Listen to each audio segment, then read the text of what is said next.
বাংলাদেশ ও পাকিস্তানের মধ্যে প্রতিরক্ষা সম্পর্ক নতুন করে জোরদার হচ্ছে।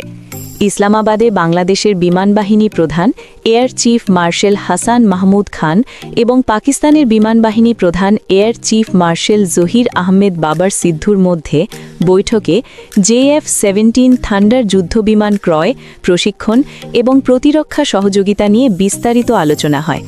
JF-17 হল চীন ও পাকিস্তানের যৌথভাবে তৈরি একটি আধুনিক মাল্টি রোল যুদ্ধবিমান, যা পাকিস্তানের বিমানবাহিনীতে ব্যাপকভাবে ব্যবহৃত হচ্ছে। বৈঠকে পাকিস্তান দ্রুত সুপার মুশাক প্রশিক্ষণ বিমান সরবরাহ এবং দীর্ঘমেয়াদী সহায়তা নিশ্চিত করার আশ্বাস দেয়। এই সময় বাংলাদেশের বিমানবাহিনী প্রধান পাকিস্তানের বিমানবাহিনীর দক্ষতা ও যুদ্ধের সাফল্যের প্রশংসা করেন এবং তাদের অভিজ্ঞতা থেকে উপকৃত হওয়ার আগ্রহ প্রকাশ করেন। পাশাপাশি পুরনো বিমান রক্ষণাবেক্ষণ ও আকাশ প্রতিরক্ষা রাডার ব্যবস্থার সহায়তা চেয়েছেন। পাকিস্তানের পক্ষ থেকে জানানো হয়েছে JF-17 যুদ্ধবিমান কেনার সম্ভাবনা নিয়েও বিস্তারিত আলোচনা হয়েছে।